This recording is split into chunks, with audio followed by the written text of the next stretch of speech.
Welcome to another Conversation in Practical Theology podcast. I'm Sayyiddah Zaidi and I'm joined with Eric Stoddart. And today we're going to be speaking about making space. Now, the concept of space is a really interesting one for me, given my training as an architect. And so I work quite hard, not just to create the right kind of physical space, but also psychological space and emotional space and spiritual space, because that's where my work today in terms of coaching and the work that I do with leadership teams leans towards, even though the physical space is still just as significant. Eric, what does making space mean for you? I really like you picking up on the fact that you were an architect, because that whole thing about the deep connection between mental space, spiritual space, physical space, to me is really crucial, because there are buildings that I can go into and they feel spacious, not in a volume sense, but they feel spacious. You know, there are one or two cathedrals that have that feeling for me, but there are other buildings that have mixed views from people about their architectural merits, like the Scottish Parliament by Morales. There's a spaciousness in that building, which I like, as well as there's a sort of tunnel effect, an old Scottish baronial hall when you're downstairs. There are spaces like Edinburgh Castle, which is a mixture of an outdoor and an indoor space, and the views that you get from a space that is elevated. So I think for me, it's not just the space, but it's what you can see from the space, because a space that has no windows, to me, has some merits. There's a value there of just being closed off in order to be with your thoughts or to be engaging fully attentively to someone. But spaces that are elevated and give a different view, like the esplanade of Edinburgh Castle, is really quite exciting. I was up on one of the hills in the middle of Edinburgh just briefly yesterday morning for a walk, and you get a panoramic view right over the west, right across the Firth of Forth, right across the city of Edinburgh, Arthur's Seat. You can see right out over the Firth of Forth down to Berwick, to North Berwick. And that's a space as well, but it's so expansive, with lots of little spaces that people have built. So I'm really interested in the overlap between physical and spiritual and mental space, and the walls of that space, the enclosing of that space. From what you're saying, it sounds to me as if in some respects space is kind of like a frame from which you can see and experience other things. Yes, and as someone who has terrible vertigo, if I'm up somewhere high, I cannot cope with an unenclosed space. I want the views, but I get terribly frightened of heights, and everything just sort of comes in and out. And okay, I don't want to put too much of a spiritual metaphor onto all of that. But if I have the security of a space with views, I'm happy. Don't put me in a space with wonderful views, but elevated and no barriers round about me. It inhibits what I can see.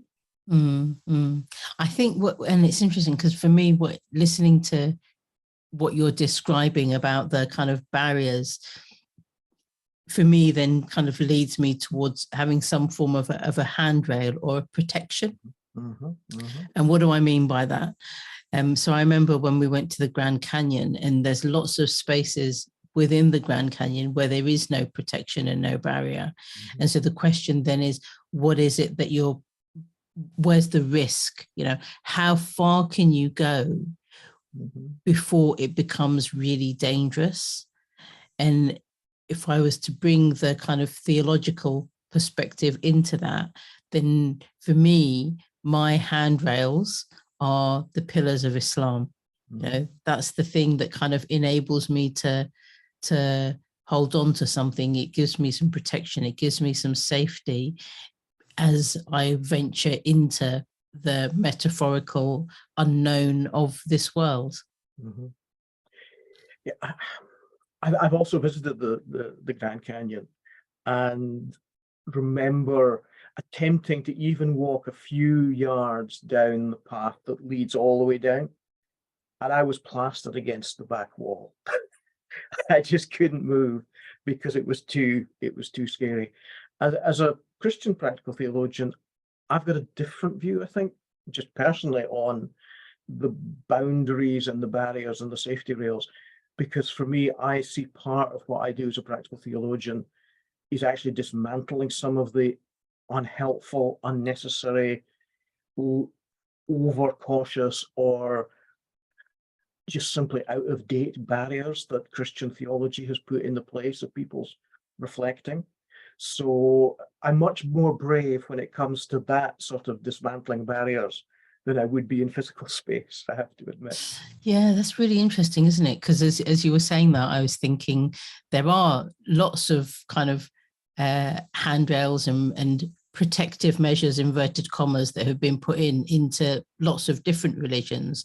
And I think one of the challenges that I face, and that I think Muslims face generally, is that kind of distinction between what is culture and what is faith.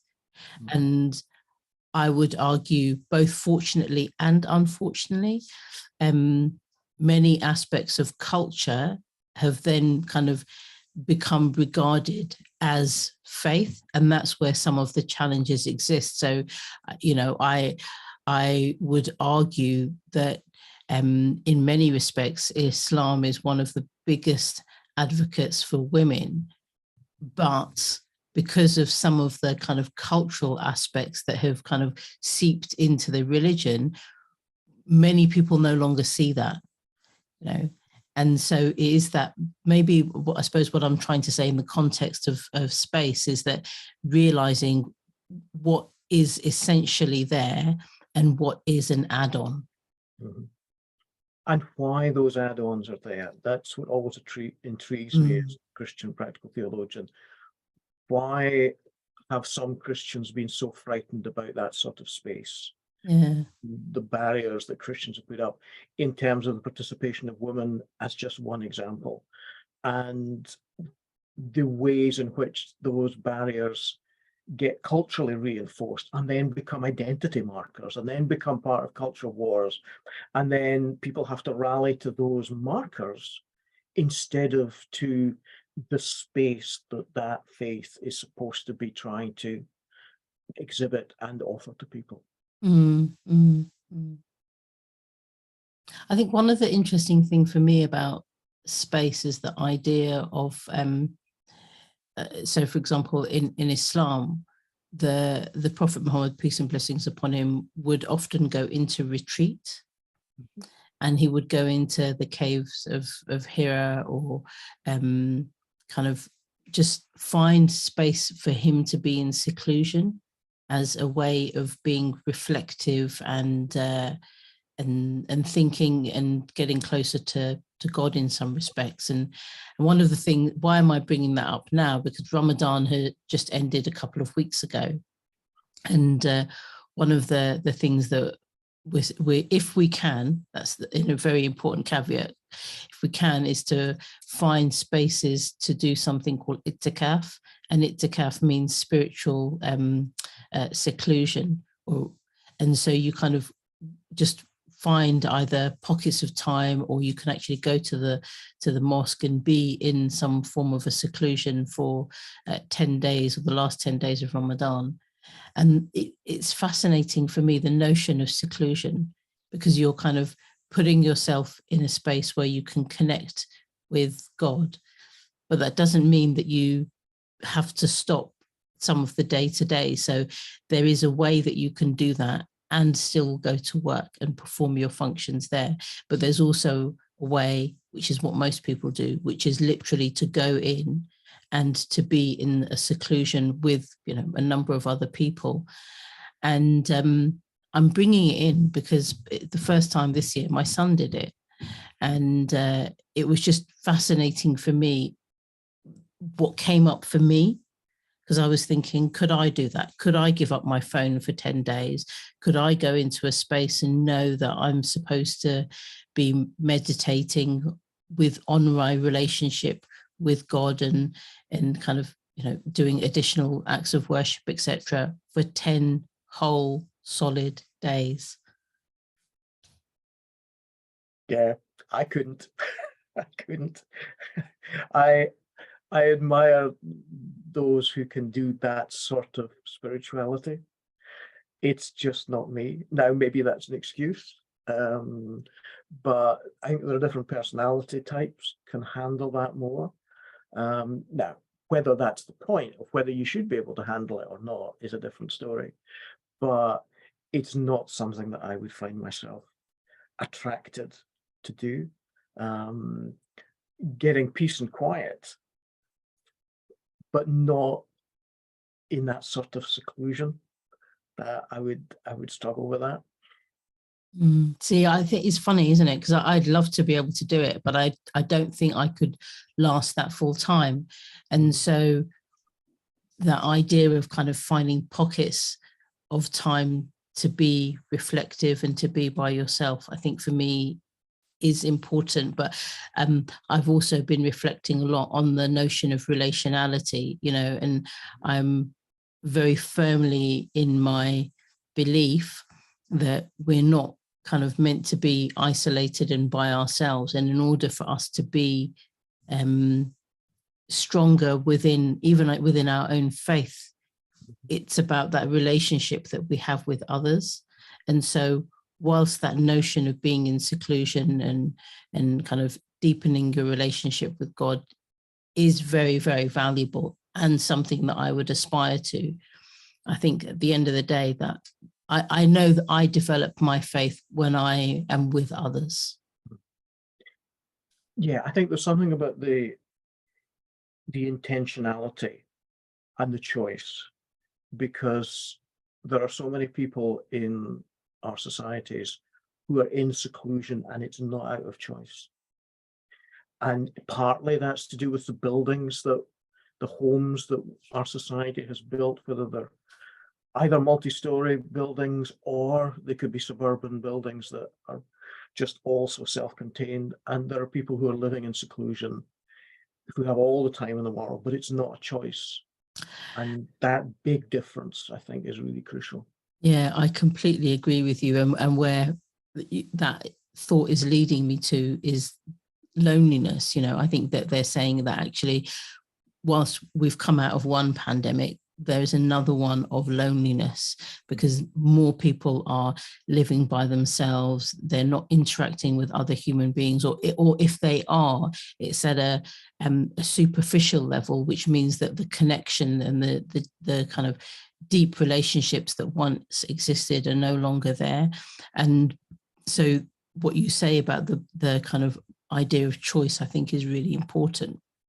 And there is something, isn't there, about how the structure of the environments that we live in are enabling loneliness, and so that then leads me to think we have some sort of a responsibility to prevent that.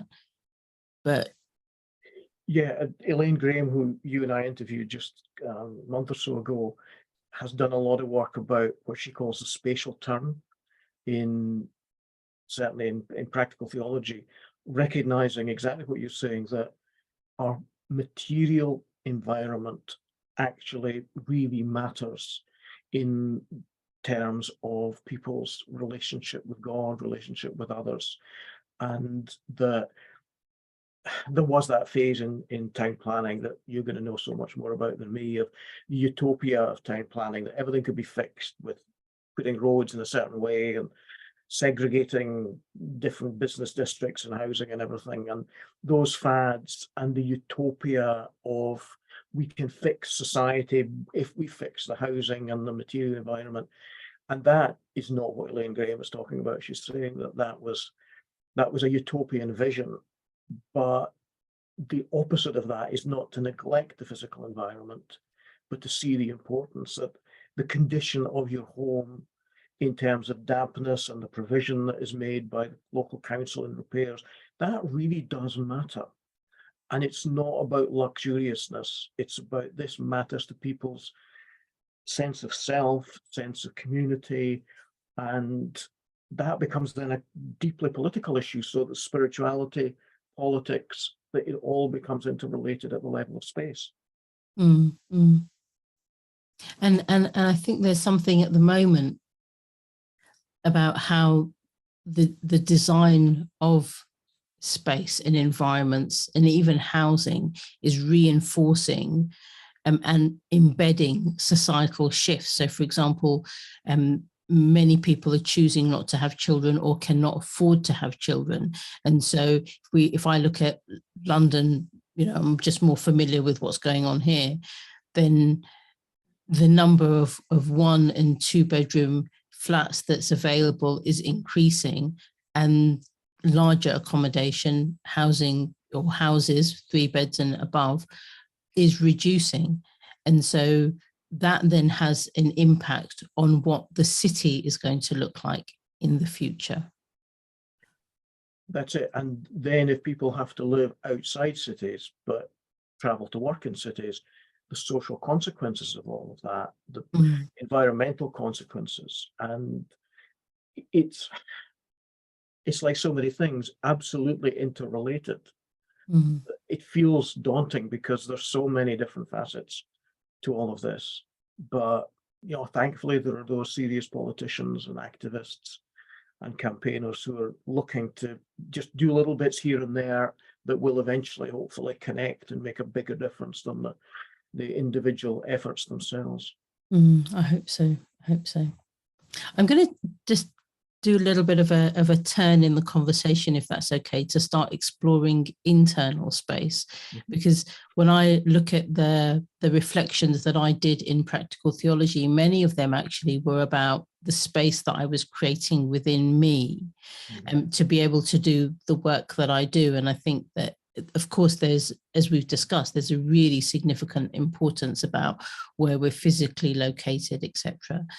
But how does one kind of create that space inside in order to be able to explore and reflect and think and just even be with oneself?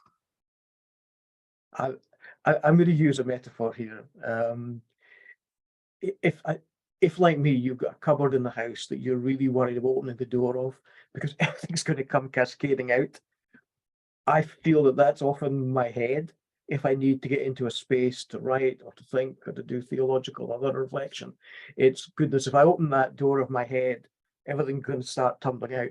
So I live with a pencil and bits of paper and write down the things that are occurring to me, the metaphorical stuff that's tumbling out of that untidied cupboard. If I can write it down, I can have it there. I don't have to try and remember it. I can go back to it later. And that for me helps just to clear a bit that mental space, not trying to stop thinking about all the things that are tumbling out of the cupboard, but noting them and then leaving them, and that making that space by tidying that cupboard a bit. I think I have a similar process as well, and I know that some of the best sentences that I've written actually have happened in the middle of the night, where I must have been reflecting and mulling on something and kind of like not quite got it. And then you wake up and I'm like, okay, I have to write this down now, otherwise I'm going to miss it. And maybe there's something within our subconscious that creates that space for our, I suppose, higher consciousness to be able to come in and help us work things out. Yeah, I don't tend to get the during the night revelations. When I was writing the last book, the one over my shoulder there about surveillance and the common good, there were some really difficult sections of it to try and get my head around. So I would go out for a walk. I have the luxury of living beside woodland just here on the edge of Edinburgh. So I can go out and I can walk for pretty much miles and not be that far from the house because it's circular route. And I would do that, and I would sometimes just make brief notes on my phone as I was going around and trying to work it out in my head, but I couldn't do that sitting down. I had to get out and walk. Yeah, so it kind of like, it feels as if we're coming back to that theme of nature, and just reconnecting with the landscape to be able to then create that space of reflection. And also at a very practical level, the margin or the borderline for me between sitting reflecting and taking a nap is so blurred. The number of times I will sit down to try and reflect about something, and then the next I wake up and I've had a snooze, and I've yet to fall asleep when I've been walking. So it's that it keeps me awake if I'm trying to work with something that's intellectually really difficult and engaging, and I'm trying to decide, what do I say, what do I not say, what order and sequence do I say it. I've got to get out and walk, because if I sit down and think about it, next minute I've nodded off. Yeah, and it's interesting because I sometimes I find it quite difficult to just get things out and start writing. And so when I look back at some of the big pieces that I've written, including my thesis, I forced myself to write.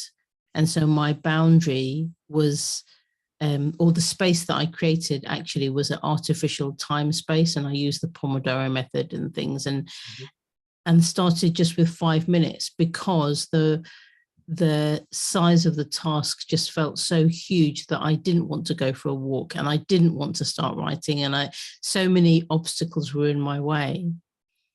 But that 5 minutes of just sitting and making myself write, even if it was garbage, opened up that space for then the other things to come out. And that, that the first draft is for me the agonizing bit in writing any sort of work, theological reflection or other thing. I absolutely hate writing the first draft. Editing it after that is not so bad, and I know that I'm going to hate that first draft, and I hate writing it, but I know I have to do it, and I just have to steel myself and get on with it. But a lot of that is because it's the sequencing of the thoughts, because the thoughts in my head, that's okay, but if I need to communicate those to other people, I can't get them to join me halfway through the conversation. I need to work out what I need to tell people in order to make my point and get them to engage with it. And that for me is the really tricky bit. Where do I start? I think it's interesting, isn't it? I remember when I was rewriting the keynote that I did for BIAP last year, and my constraint was the time that I had on the plane coming back from Rome. And I just thought, if I don't write now, I'm not going to do it at all. And so even listening to you is making me think that there's something about a deadline and that forces the creation of space to be able to do these things. And so in some respects, the environment is important. For me, the psychological environment supersedes that. So if I know I've got to get something done, it doesn't matter if there's chaos around me, somehow I can make it happen. See, I'm not like that. I have the luxury that I don't have chaos happening around about me, and I'm aware that that's a luxury. But I'm thinking that you're back to this idea of creating physical space in order to be able to have mental space. We're often creating that sort of space in a physical environment so that we can have a bit of privacy, so we can have a bit of space. How houses used to be before they were individual homes, and everybody living in the same room, and the cattle at the other end of the room would be the typical Blackcroft of Scottish culture not that long ago. And so in the big baronial homes and the division of that into separate rooms that were more and more private, and corridors that were outside rooms, and all that physical thing, I've always found that fascinating when I go around these historic buildings, as to how much the actual management of the space enabled and was responding to people's needs for privacy, of course, because I do stuff on surveillance, I'm always thinking about privacy, but how much our environment affects how we do our reflection. Mm. Mm. Yeah, I think, I mean, of course, as an architect, I'm going to say 100% your environment does impact you. And there is something about how you feel in that space. Mm-hmm. And so the environment can be, the physical environment can be, you know, everything you want it to be. But if you're not ready, you still won't do it. Yes, yeah. The greatest scope that you have to create your own physical environment isn't going to overcome necessarily the mental environment. It might give you a fighting chance, but not necessarily. And you're right that what's happening inside, and as practical theologians, we're interested in how the inside and outside connect. Yeah. And where that issues into action, or where that action then changes the inside. That is always intriguing to me as a practical theologian, and how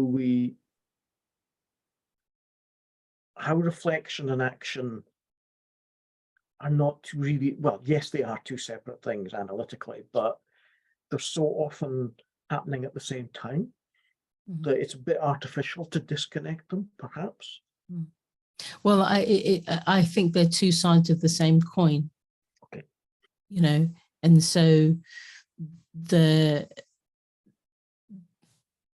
so there's this whole thing, isn't there, about the reflection in or on action, and it escapes me who created that concept, but just the idea of that, for me, even the difference between the in and the on expands the insights that one can gain, and I'm kind of drawn to think about mosques or external spaces that I've visited where I've prayed, and what's the difference between my level of connection. In Islam, we call it khushu, which is like your level of focus within the prayer. What's the difference? Some of that is within me and the noise that's going on inside my head and all of those other things, but other is the environment, and that is, so what are the ingredients of that? It's the cleanliness, it's the smell, it's the colors, it's what the space feels like, who else is in there. I think all of those things kind of contribute to the physical, but also the internal space. And maybe as we've kind of said, that the action and the reflection are two sides of the same coin. Maybe the inside outside is also the same. Yeah, and just as you're talking there about mosques and other religious buildings, that huge difference in so many Christian buildings, that there are statues of people, there's stained glass, there's paintings of people, representations of God, of Jesus, of the saints, and the total otherness of that in a mosque. And I wonder, I'm so accustomed to Christian religious buildings that have all those physical images. How does that strike you, worshipping in a place that has no physical images, but has a different aesthetic? Yeah, so the decoration visually in mosques comes from calligraphy and from colors and material textures and things like this. So for me, it's it feels like it's comfortable and it's home and it's familiar and it's what I know. I have to say, I feel very uncomfortable when I go to a place to pray and there are images on the wall, be it, you know, pictures or paintings of people, and I wouldn't choose to pray in a church that had images there. So I don't know. I suppose we create the bounds for what is within us for the spaces that we need.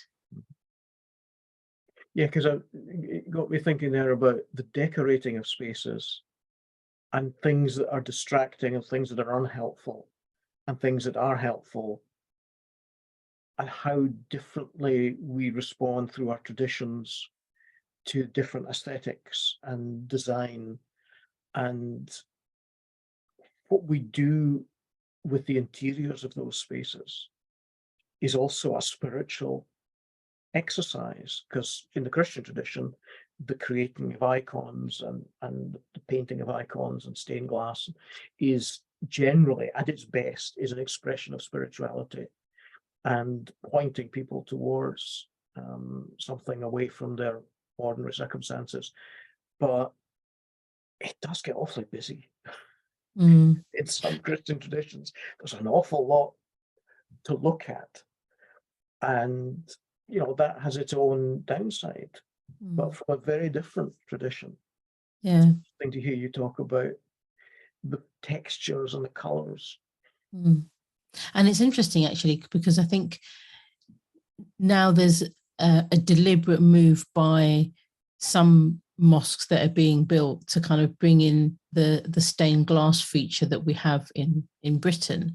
And so stained glasses are being used for and created in a different way. So I haven't quite seen it yet, but I've heard of discussions about calligraphy being put into stained glass windows and things. And I just think there's something really exciting and beautiful and inspirational about how the context that we are in then impacts the quality of the buildings that we create.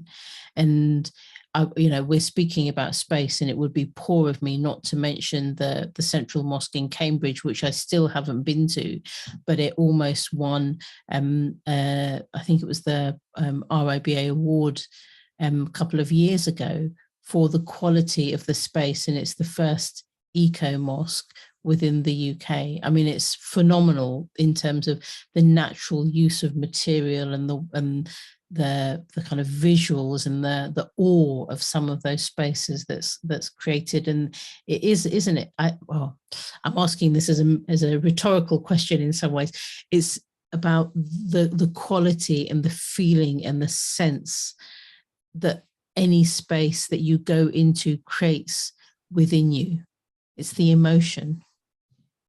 Yes, because we are so deeply affected by the spaces in which when we step into a space, that reaction that we have, if it's an unfamiliar space. I remember going, when I was in Barcelona for the first time, queuing up and getting inside Sagrada Familia, and it was like being in a forest. Yeah. Way that Gaudi had created these pillars that were like trees, and that was an astonishing experience of being in a very, very different space. And then into other familiar spaces that have more religious, obviously in Christian terms, religious iconography and things there. That creates a different feeling. And I'm not sure, I think maybe everybody responds in different ways, but there is something about decoration that can stimulate or hinder our spiritual reflection. Absolutely. And I think for me, just listening to your description of going into a space, you know, and the decoration there, it reminds me of when I was studying architecture, and I would kind of go into, you know, the Glasgow School of Art, and I can say now, I mean, it's really sad what has happened, but I can now say I was lucky enough to have lectures in that lecture theatre designed by Charles Rennie Mackintosh, and to work in the library, you know, and it's the nooks and the crannies and the hiding spaces, and, you know, then the kind of more public spaces where you're sitting right in the center of that library, and then just, you know, you go up to the top of the building, and the places where there's kind of like window boxes for you to be able to sit and look out, but still, so you're connecting with the city, but you're still in your own space. And I think for me, there's just something in there as well about that dichotomy and juxtaposition. When I go to a mosque that's big, I look for the spaces where I can be by myself, but also be connected with everyone else. And there are attempts for perfection in spaces, and the beauty of the architecture and the symmetry and the creativity. But I remember when I did visit Sagrada Familia in Barcelona and was walking around with all the other tourists in this amazing forest of pillars, and in a corner there's a yellow janitor's bucket catching the drips because it had been raining and it wasn't quite watertight. And I thought, there's something actually not just comical about this, but actually very human. Yeah. The dimensions of the place suddenly shrunk, and here was this amazing space that had a flaw in it, but everybody worked round about it. And the fact that there was this little yellow bucket in the midst of all of this beauty had a sort of beauty of its own. This is real life. This is not a perfect space. The spaces that we have to inhabit are not perfect, and we have to be able to live with the imperfections of it. And I think that's a perfect place for us to pause for now, because we are also not perfect, and we've got to live within the imperfections that we have. And you've just, in that last couple of sentences, I think you've given us a lot of things to reflect on and to continue expanding our idea of what space is inside and the spaces that we belong in. So I'm going to encourage people to think about, you know, where are those yellow buckets, and how do we hone in on that just for a second longer so we can continue our reflections. Thank you for another delightful, inspirational and enriching conversation, Eric. And thank you to our listeners and to those who are watching on YouTube as well. Please do join us again for another conversation in practical theology. Goodbye for now. Goodbye. Thank you, Saiyyidah. It's always a joy.